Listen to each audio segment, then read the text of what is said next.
Wow, what a transformation. It's a privilege here to be here at the opening this evening.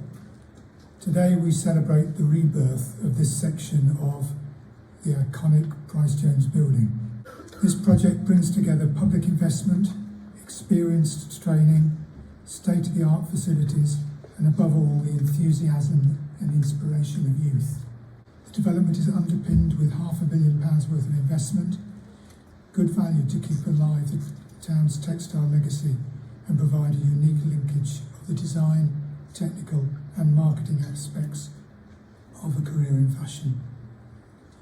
As been said in the introduction, the public investment comes from the Shared Prosperity Fund, a UK government fund that's provided £27 million worth of investment in Powys in the last 2 years, including £9 million supporting local businesses and £5 million supporting training initiatives.